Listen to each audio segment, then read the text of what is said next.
Alrighty, so I'm kind of creating this video. We have a project due soon, and I know a lot of you kind of haven't worked with Java before, or just kind of have some just general questions about working with Java. So this video is going to try and answer that. Consider it just kind of a crash course, just kind of running through Java and just going through a lot of kind of some more basic things all the way up to some more complex things. So first thing we're going to cover is just working with the Eclipse workspace and just kind of creating projects within there. And then we'll work on printing to the console, and then we'll work with variables, and then a little bit of math. And then we'll move further along into if statements, while loops, and for loops. And then we'll dive into some methods, so kind of using everything above and some methods. And then we'll start working with the scanner, so reading the keyboard input. And then we'll get into working with multiple classes, so inheritance and using multiple classes within Java. And then to wrap things up, we'll just kind of finish with basic arrays in Java. So to kick things off, once you have Eclipse installed, you'll be greeted by this page once you open it up. So you have a package explorer over here on the left side, and this is kind of like your file manager for Java, or for your Eclipse projects, I should say. So this is where you're going to create and manage your class files and your interface files and just other files that you'll be using for your Java projects. So to start things off, we'll just click up here for new, and you see there's all this stuff down here. So the first thing we're going to look at is the Java project. You could also just click down here in this workspace down here, this white space down here, in the package explorer, hover over new, and you can click Java project. So when we click that, we're prompted with a window to create a new Java project. So in this example, I'm just going to name it CSI 145 example. So this is where you're going to be. There's a lot of settings kind of here on this page, and there's not really anything that you have to tweak here. The only thing that you should be really concerned about for the time being is just the project name. So the next thing you're going to do is you're going to click finish. So once you click finish, you'll most likely be prompted with a new window that says create module info.java. So this kind of is like an overview of kind of your project. So I haven't really worked with it that much. It's not really necessary for the time being. So what I like to do is I just like to say don't create. So in here in the package explorer, over here on the left side, we'll see that we have a new kind of thing in this list. For you, it might be your first item. I already have a couple other projects, so there's just a new one added.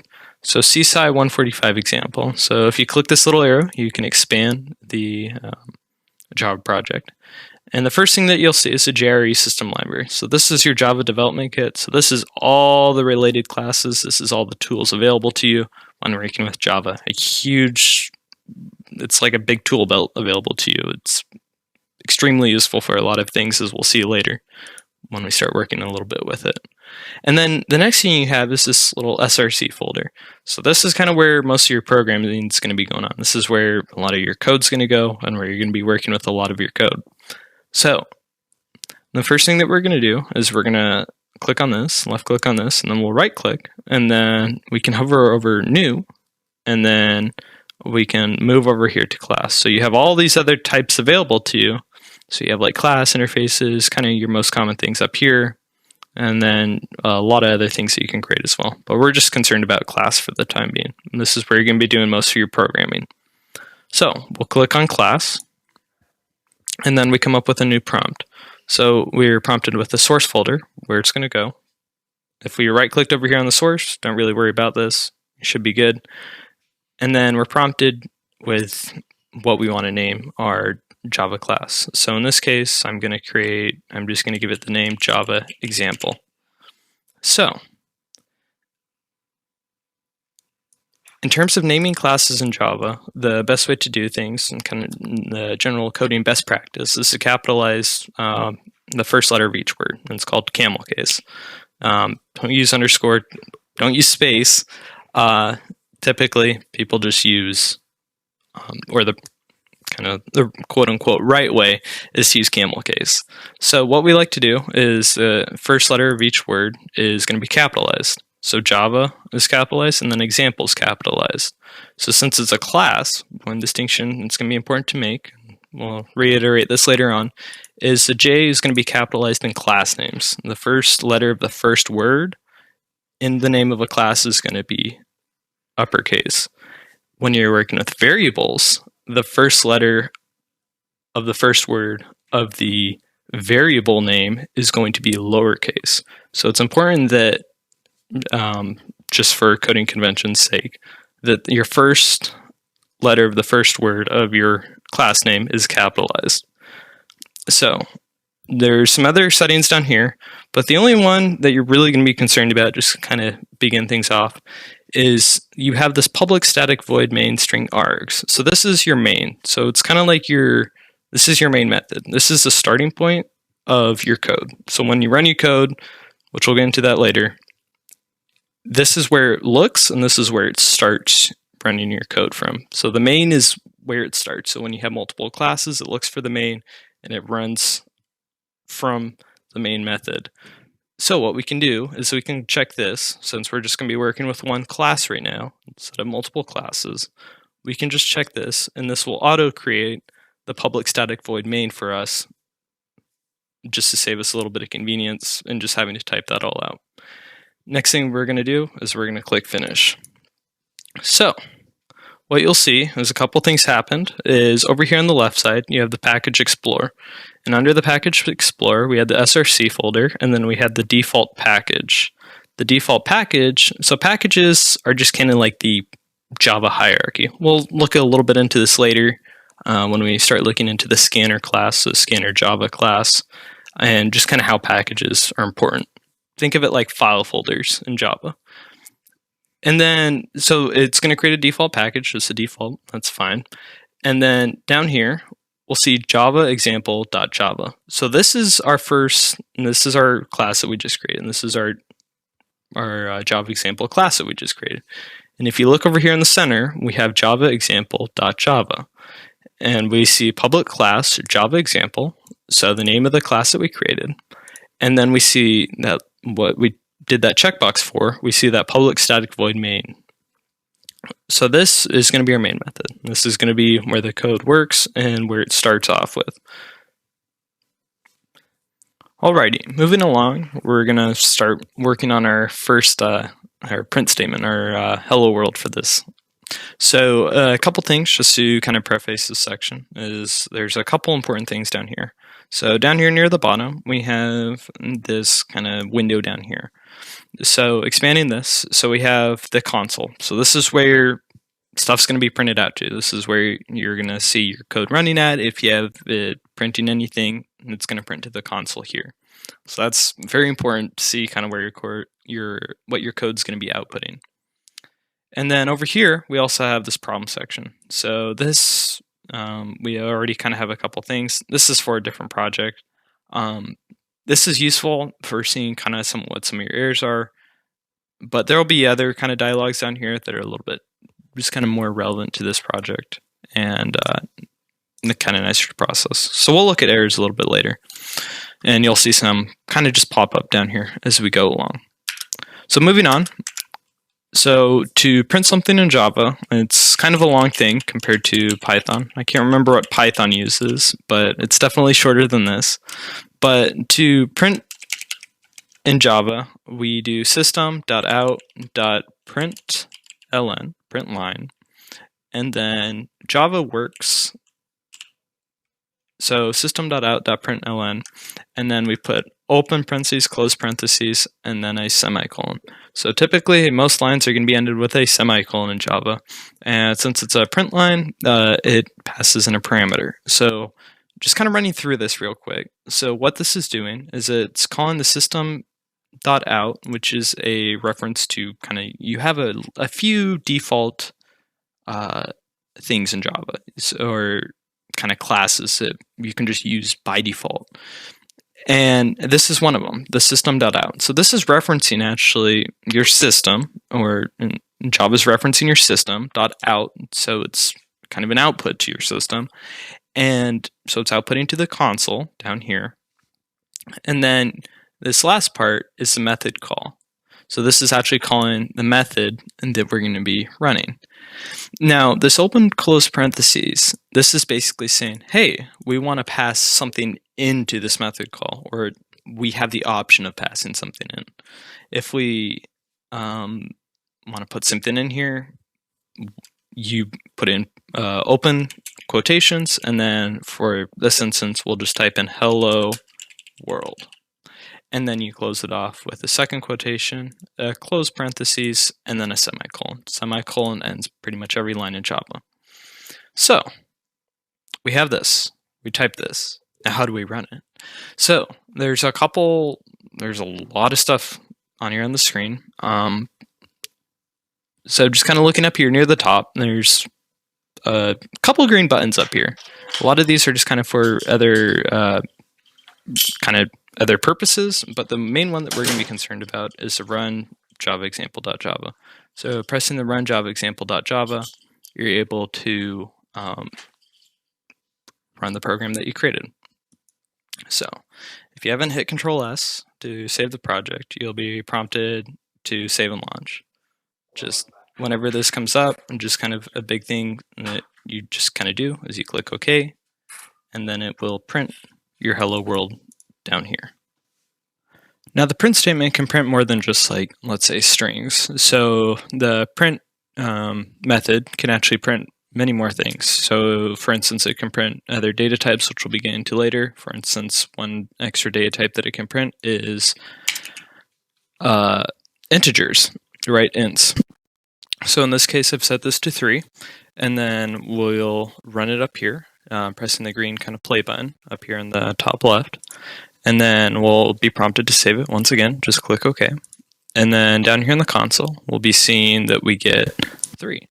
So we printed a data type of 3, or correction, an int data type, not 3. So it's quite flexible in what it can print, and it can print almost anything. So kind of along that line is you can also print multiple data types together. It's very flexible. So for instance, we'll get into various variables in a little bit. You can actually call a variable, and you can print that if the variable has a value. But in the meantime, we'll just say we have a number. We'll say number, and then we can print said number. So let's say we'll take our number 3 from earlier, and we'll say number, and then we put a plus sign in, and this concatenates it. So we have a string data type here, and then we have a 3 int type here, and the plus joins them together, and it will print them together. So we'll be prompted to save once again. Click OK. And then we will get number, and then the colon, and then notice I put a space here. The space is important. It gives one extra space between the colon and the 3. So along these lines, there's also another important style of printing that you can do. So we did the print line, but there's also the print, just print, without the ln at the end. So at first we had the ones with the ln, but you can also just do it with the print. So in this case, we can just say, I'll just say random text. So it'll print random text, but an important distinction to note is at first it doesn't look like anything really happens. But if we select this, and then we copy this, and then we print, and then we say more random text, let's say, then it will print on the same line as the other method. So print ln prints a new line, while print doesn't print a new line. So this is important because let's say you have, I don't know, just kind of a lot of stuff going on, and you want to just print more stuff on one line, and you don't want to concatenate. You kind of want to separate things out. Now, an important distinction to be made with print line is if I switch this, the second method down here, or the second print statement down here, if I switch this to print line, you'll notice it doesn't create a new line before it. It creates a new line after it. So if I go down here and I type in a new print ln, or actually we'll just do a print. So if I just do new print and I say new line. Now notice this doesn't have the print line in it, but this one above it does. This means that this will create a new line after it. So any text printed after this method or after this print statement will be printed on a new line. So this one's a print. So if I run this, then we get new line, even though it's just a plain print statement. So that's an important distinction to be made with the print line statement. The print line statement works by creating a new line after it. So I'd just like to take a moment to just look at code commenting in Java. So code commenting, it's used a lot. It's used for one to comment your code, but it can also be used for testing stuff too. So you can comment out blocks of code that you may be using for testing something, or you can comment out a section of code that, let's say, you're having an issue with. So code commenting, there's kind of two main methods that you can use to comment code. You can either do a full line comment, or you can do multi-line comment, or just kind of a small little section. So the full line comment is just as you can see up here, from just kind of this auto-generated thing that was generated with the main. It's just a double slash. It doesn't matter where you put it. So you can do double slash, and then anything I type in here, so like random commented text, this will all appear green, which that is how commented text appears. Now notice if I print something like system.out.println, and I try and run this out on the same line, it won't run. I'll try and run this, and you'll say nothing's outputted down here. Oh, well, I got to put something in this. Let me put hello in this. This will be a better example. Yep, so you can see I just ran that and nothing appears. Now, what we can also do is I'll just hit enter, open up a new line. Another thing you can also do is you can comment kind of smaller or bigger chunks of code that you may have. So if you do a / and then you do a asterisk, and then you type in a small commented text, and you notice everything after this is commented out. So that means we got to close it, unlike this one, versus we just put the slashes at the beginning and it only does the whole line. This one we got to close it. So we have the / and the asterisk, and then we have the asterisk, and then we need to put another /. And you see that kind of, the errors have gone away down here that we saw over here on the side. This is where the errors will appear at, if you have any, on whatever lines you have. So the errors went away. So what we can do now is we can type in system.out, and you notice the text color changes, like actual code text.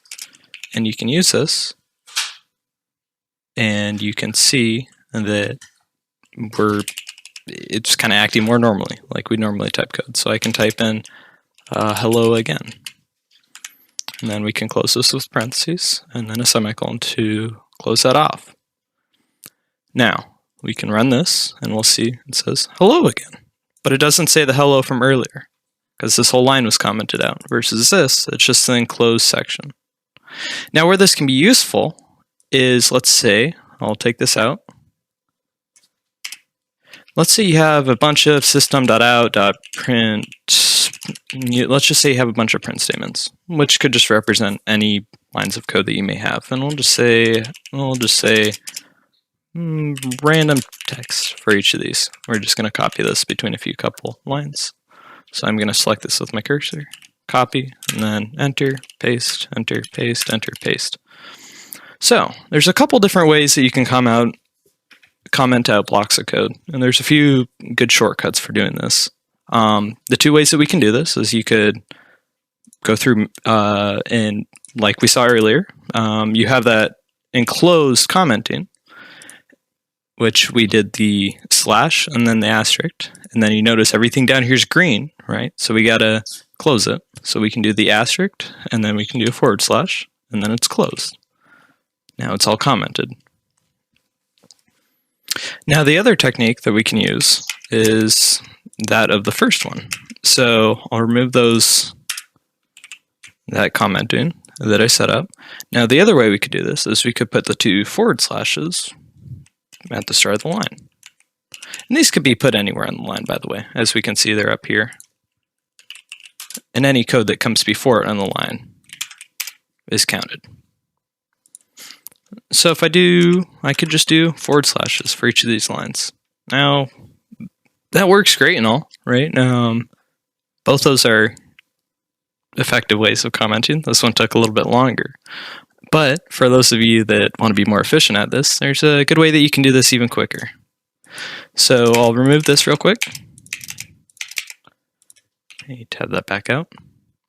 If I select my body of text that I want to comment, so I can just use my cursor and drag, I can select the body of text that I would like to comment. And then what I can do from here is I can press and hold my control key, and then I can do the forward slash. So I'm pressing the control key and I click forward slash, and you'll notice all the lines that I selected, it put the double slash in front of. So it commented out this code. So like I said, if you're testing out code and you have some code that you want to comment out, maybe it's giving you an issue, or you have maybe like a testing piece of code and you no longer really need it for the time being, you can just select it and you can do control slash and you can comment it out. Now to undo this, you just select it again and then you can do control slash like so. Now the code's back. And just kind of demonstrate, for instance, on this whole class, I could take the whole class if I really wanted to, and I can select it all and then do control slash. You'll see everything's commented out. All the code's commented. And none of this will run. So that's just code commenting. It's used quite a bit, not only for your own code documentation, but also for testing. So I mentioned this briefly earlier. I mentioned when we were working with print statements that you can actually print your variables, right? So you can actually just print directly what a variable is set to. So let's switch now to looking at variables themselves and how you use variables in Java. So in Java, Java's very strict in how you set your variables. It's very defined, let's say. So you have to be very specific in what kind of data type you want to set your variable to. So there's a couple main data types in Java, but first we'll start off with just the simple int data type, which is short for integer. Now, there needs to be a distinction made. There's a difference between an integer class and an int data type. An int data type just stores whole numbers, either positive or negative. So we can say int, we'll just say number.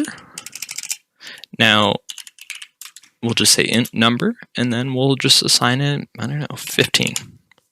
We'll say 15.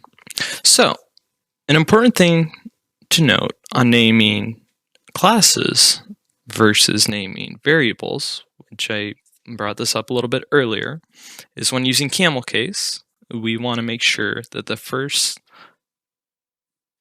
character, the first letter of the first word of the variable name is lowercase.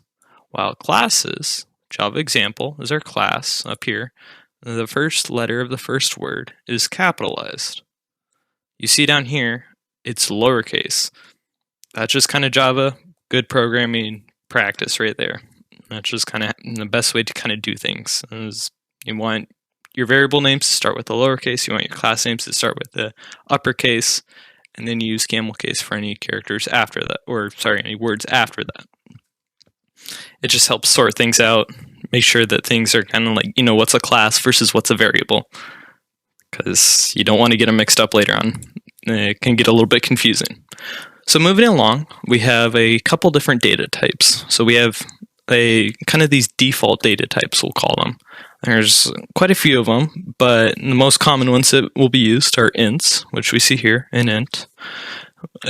We also have booleans, so this is just true or false. So we'll just call this true, and then I'll call it false. So you see, it's kind of two separate words. So the first letter of the first word is lowercase. The Next word has the first letter capitalized, kind of indicating that it's two separate words. So, Boolean, true, false, and we'll just set this to false. Now you can also set this to true. Now, an important distinction needs to be made that, or not distinction, but it needs to be noted that because we specify the data type that the variable is set to, we can't really step outside that boundary that much, like at all. So, for instance, if we try and set this to, let's say, an int data type, let's say 15, it doesn't like that, as we can see here. We see type mismatch, cannot convert from int to boolean. It's not happy with that. So, booleans are either true or false, the same way that you can't set an int to false. It throws a similar error. So, Java is very specific in what you set the variable data type to. You got to make sure that you set the variable data type to the correct data type, and that you assign the correct data type. If you assign the incorrect data type, you're going to throw an error. So moving along, there's a couple different kind of default data types as well. What about decimal numbers? Well, a commonly used one is double, probably one of the most common ones. So double is basically any number, positive, negative, with a decimal. So we'll just call this a decimal number. Once again, using camel case, the first character of the first word is lowercase, and then the first character of the second word is uppercase. And we'll just call this, let's do a rough approximation of pi, 3.14. Right, so just to show this, this is just kind of assigning your standard data types. Now, just kind of while we're at these three, one thing that you might have noticed is over here on the left side, you'll see there's a couple, they're called warnings. The code's giving us warnings. And the Eclipse is like, hey, this is an issue. Now, if you read this, it says the local variable is not used. So we'll get into this a little bit later, but it's important that you really don't have variables that don't go used. So make sure you use variables that you create for whatever purpose. And we'll get into kind of masking variables and making sure that they aren't really changed that much if they aren't supposed to be changed. Now, there's one last data type, and it's kind of special. You may have heard of the string, right? Where the string is just kind of like any assortment of characters and just kind of mashed together. Now, there's another data type called a char, and this data type is called a char. And the char, think of it like a one-character string, right? So a string, in its simplest form, is a combination of chars. A char is like the basic data type that is a string. So the char can be represented as, let's say, any letter. In actuality, though, it can be represented as any Unicode character. So this could be a question mark, a exclamation mark, an @ sign, a period, a whole plethora of just different characters, like some that aren't even on your keyboard. So it's basically a way to just represent any character that's not one of these up here. So it's a way to represent data in a form that's not a number, not necessarily a number, not a Boolean where it's true or false, and it's not a decimal number.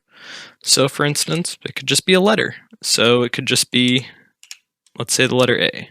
And it's important, notice I just put it in double quotations, like we might do, let's say, a string, which we'll get to in a minute, is it actually needs to be in single quotations.